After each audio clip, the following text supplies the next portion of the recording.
On a Geoffroy Boulard qui nous fait l'amitié d'être avec nous, vice-président de la métropole du Grand Paris et maire du 17e arrondissement de Paris. La mobilité durable, levier d'attractivité du territoire.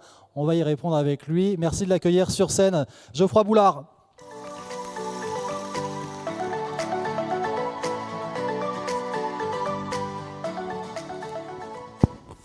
Bonjour à tous. Alors, je suis venu vous parler des mobilités douces et durables et des politiques menées par les maires de la métropole du Grand Paris.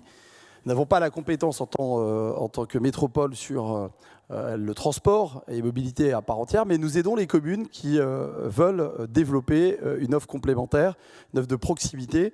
On a notamment parmi nos programmes à destination des maires le plan vélopolitain qu'on a développé après la crise du coronavirus pour pérenniser un certain nombre d'axes métropolitains de type piste cyclable. Et on l'a fait de manière à ce que les villes se coordonnent sur ces grands axes métropolitains qui souvent étaient parallèles aux grandes lignes de métro de l'aire métropolitaine.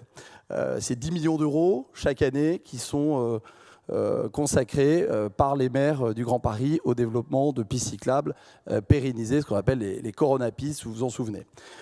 C'est quand même 8 lignes qui sont donc avec un schéma qui a été validé par les maires, par la métropole du Grand Paris. C'est 8 lignes donc, et 8 lignes de pistes qui vont traverser 65 communes qui ont été déterminées. On a aussi un dispositif pour aider les habitants de nos différentes communes à travers Métropole Roule Propre pour passer aux véhicules électriques et aux véhicules propres, avec une aide qui est apportée par la métropole sur jusqu'à 6 000 € pour un véhicule à l'achat, évidemment, neuf ou d'occasion, électrique, hydrogène, hybride, gaz naturel également.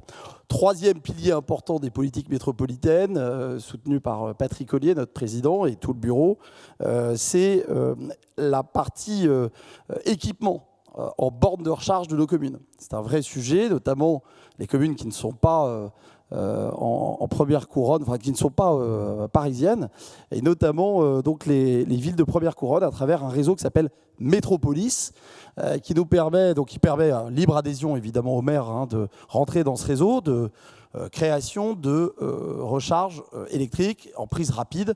C'est un enjeu important d'équiper nos villes.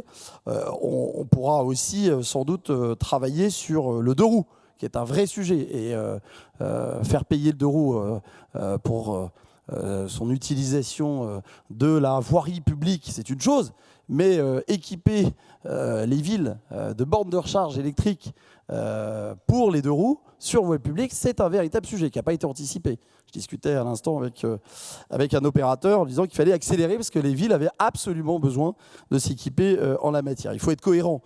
Si on veut une ville plus durable, plus propre, il ne faut pas que du punitif, il faut aussi des solutions.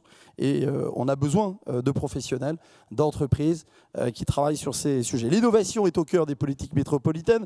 J'ai cette casquette à la métropole d'accompagner les maires à travailler avec des startups pour créer la ville de demain, et notamment en matière de mobilité. On a un fonds métropolitain d'innovation où les maires viennent pitcher sur un projet pour leur ville et qui sollicite un financement complémentaire de la métropole du Grand Paris. On va au-delà du financement, on va accompagner ces maires à trouver la bonne solution par rapport à leur territoire. Et c'est pour ça que c'est important pour nous, à la métropole du Grand Paris, d'être en lien avec des acteurs qui font la ville. Et vous êtes les acteurs qui font cette ville durable, cette ville où il fait bon vivre, ou cette ville où il est urgent de trouver des solutions pour qu'on y respire mieux. C'est aujourd'hui plus de 10 millions d'euros, 100 projets qui ont été financés depuis plusieurs années. Je voudrais vous citer quelques exemples de réalisations, de projets qui ont été soutenus par la métropole du Grand Paris. Je pense notamment au projet de Smart Parking à Levallois-Perret, qui a expérimenté un dispositif de stationnement de surface intelligent dans l'espace public de la ville, afin notamment d'optimiser, vous l'aurez compris, la rotation des places.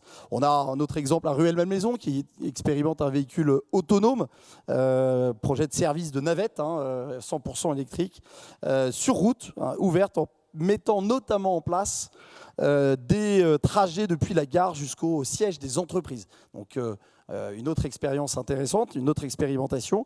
Et puis, des projets de type, comme à Saint-Ouen, de type stationnement intelligent, en utilisant l'open data, de l'intelligence artificielle pour guider les usagers dans les villes et faciliter évidemment leur mobilité et leur stationnement. Vous l'avez compris, la métropole du Grand Paris, elle accompagne les maires sur ces projets de mobilité avec une ambition forte. On a aussi un partenariat très actif avec la French Tech Grand Paris qui nous a permis de recenser 300 startups qui innovent dans les villes sur des sujets extrêmement variés, mais surtout sur les mobilités.